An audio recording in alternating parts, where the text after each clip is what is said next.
Welcome to World Gone Weird, where we try to make sense of the news, or at least find some dark humor in the absurdity. Anyone got their tinfoil hats ready? Tinfoil hats are thermodynamically inefficient.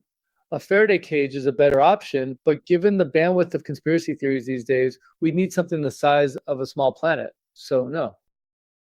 Speaking of absurdity, did you guys see that Trump basically gutted the National Security Council? I mean, talk about a shakeup? Or a shutdown, depending on how you look at it. Yeah, it's definitely a dramatic move. I wonder what the real motivation is there. Is it purely about efficiency, or is there something else at play? Efficiency is a common justification, but let's analyze the data. The article suggests a return to pre-first term levels. So we need to ask, did those levels demonstrably improve national security outcomes? What metrics are we using to even assess improved security in this context?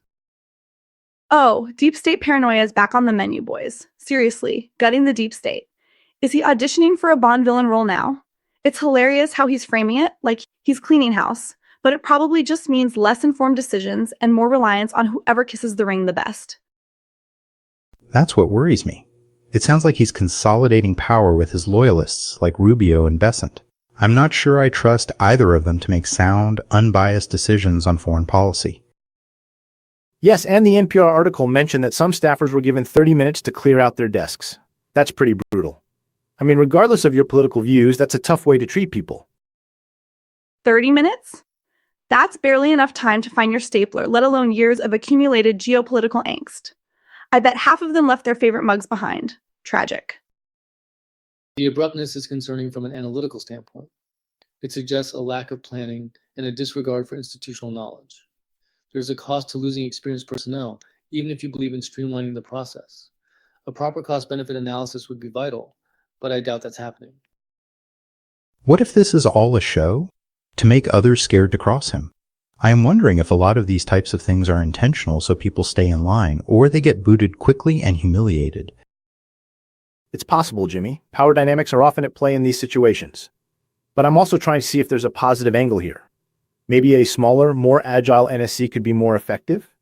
It is possible that sometimes too much bureaucracy can get in the way and hamper progress.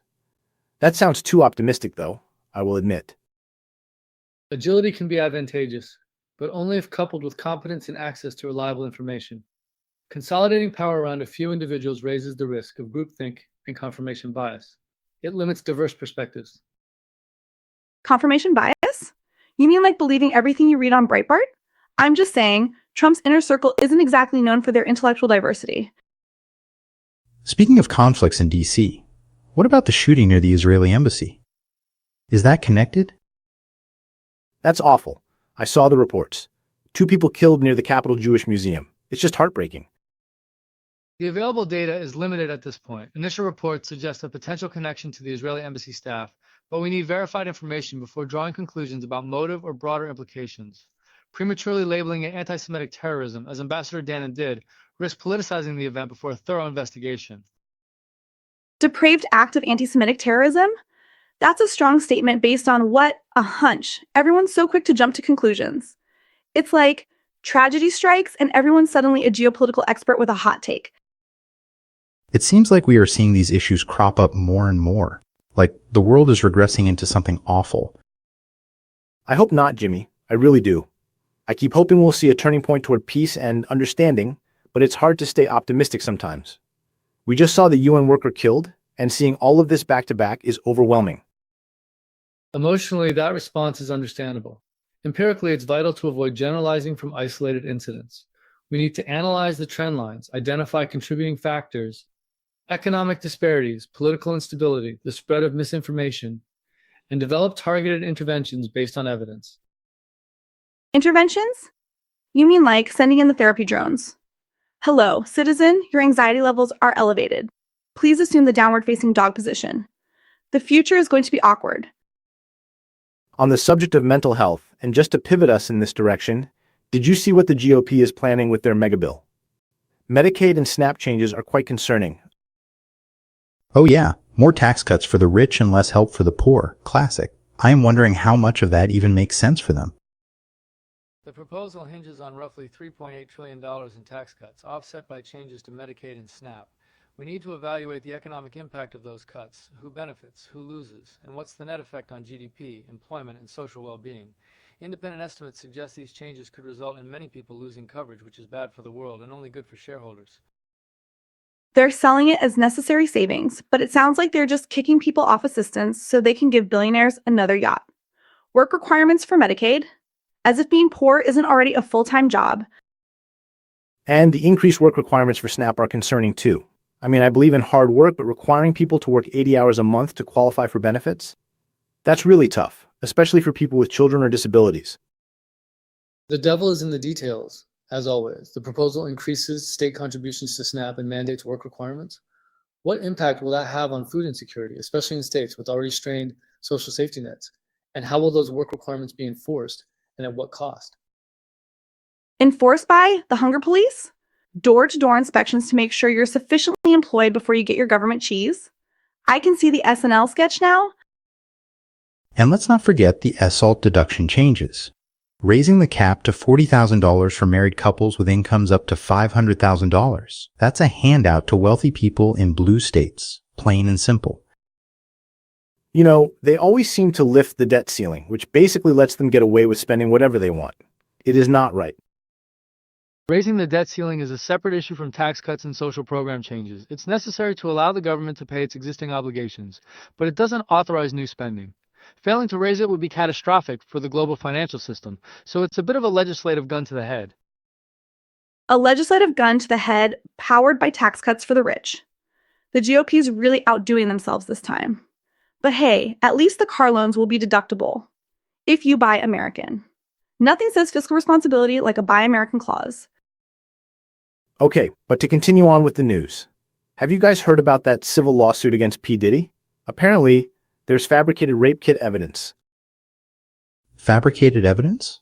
What is wrong with people? So the whole thing is a hoax, or at least partially? Or someone got ahead of themselves and faked some proof? Why do they do that? According to the report, a Michigan prosecutor confirmed that there's no record of the rape kit the complainant claimed existed. This raises serious questions about the validity of the lawsuit and the potential for manipulation within the legal system. If the complaint is based on fabrications, the goal is to harm his reputation. A fabricated rape kit? That's next level crazy. Talk about a deep fake. So, is this some kind of elaborate prank gone wrong, or is someone trying to weaponize the system? Either way, it's a pretty dark turn for the legal drama.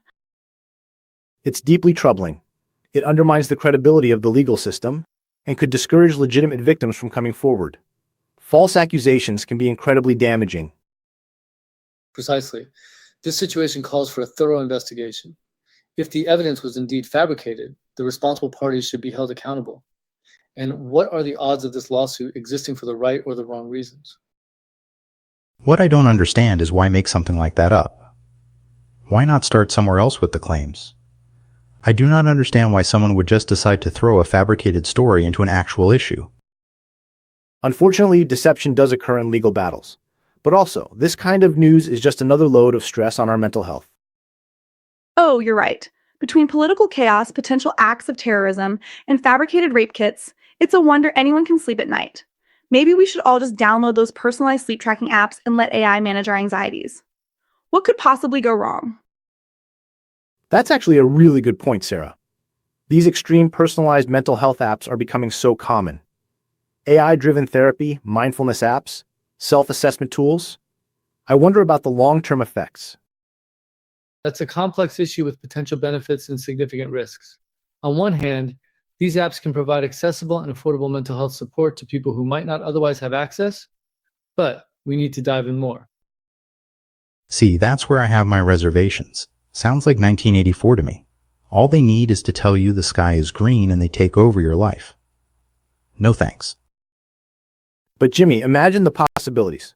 Personalized therapy tailored to your specific needs, available 24/7. It could be a real game changer for mental wellness. The promise of personalization is alluring, but the algorithms driving these apps are trained on data sets that may reflect existing biases. If the data underrepresents certain demographics, the AI could inadvertently perpetuate inequalities in mental health care. How would it address specific demographics? Oh, I'm sure the AI would be perfectly unbiased. Just ask it to define happiness using data collected from Instagram influencers. I'm kidding, of course. There is such high potential for the data sets to be skewed based on money and social status. Exactly. How do you know the AI isn't pushing some agenda? How do we know it's not just programmed to make us all docile and compliant? Well, that's a valid concern, Jimmy. We need transparency in how these algorithms are developed and regulated. But is that enough to feel comfortable? Transparency is crucial, but it's not a panacea. We also need to consider the ethical implications of relying on AI for mental health interventions. Who is responsible if the AI gives bad advice? What about data privacy and security? Data privacy with these apps.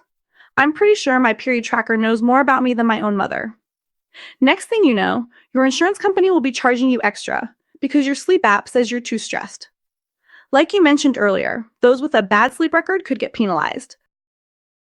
See, that's what I'm worried about. It's not just about mental health anymore. It's about control, about turning us into data points to be manipulated and exploited. But couldn't these apps also empower people by giving them tools to understand their own mental health and take proactive steps to improve it? Empowerment is possible, but only if people have the critical thinking skills to evaluate the information they're receiving and to make informed decisions about their care. Are we investing enough in media literacy and critical thinking education to prepare people for this world? Critical thinking? In the age of TikTok? Good luck with that. Most people can't even tell the difference between a real news story and a sponsored ad. It's basically a recipe for mass delusion, wrapped in a cute, gamified package. And what about the societal impact?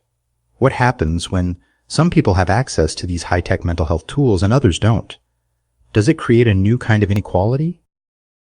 That's a really important point, Jimmy. Unequal access to mental health resources is already a huge problem. If these apps exacerbate that divide, it could have serious consequences. Economic inequality is a significant predictor of mental health outcomes. If these apps are primarily accessible to affluent populations, they could widen existing disparities, leading to social unrest and further marginalization. In addition, do you create people who are unable to connect with real people as therapists are being taken over? So we're talking about a future where the rich get therapy drones and the poor get nothing. Sounds about right. I wonder what it would do to us as humans. Would we still have empathy, or would we be too focused on ourselves? That's where the extreme part comes in. It's not just about personalized mental health, it's about the scale of it. The potential for these apps to become ubiquitous and to fundamentally change the way we relate to ourselves and each other. Yes, and remember, it is hard to quantify what happiness is. A number of different outside factors would need to be measured to ensure that someone is truly feeling that way. The emphasis on self-assessment and optimization could lead to a culture of constant self-monitoring and self-criticism. We need to be careful not to turn mental health into another performance metric, like productivity or physical fitness.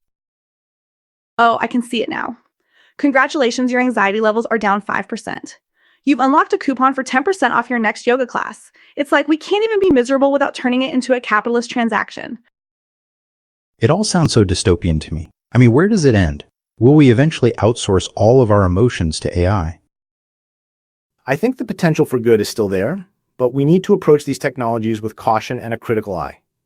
We need to ensure that they're used ethically, equitably, and in a way that promotes genuine well-being, not just data-driven metrics.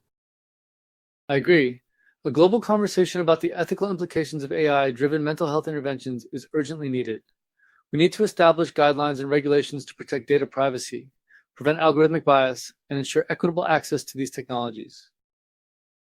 A global conversation? Good luck getting everyone to agree on what mental health even means, let alone how to treat it.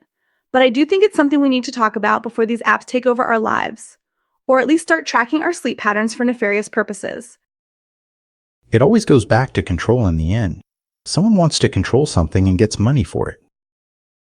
Well, I always am optimistic, and hopefully that is the case with the mental health apps, that they don't turn out to be evil. Well, that's about all the weird news we can handle for today. Remember to stay skeptical, stay informed, and maybe download a mindfulness app, but don't tell it all your secrets. And remember to question everything, including the information you hear on this podcast.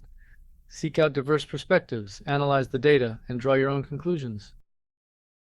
And stay sane, everyone. Easier said than done, I know. Thanks for listening, everyone. And remember, there's always hope, even in a world gone weird.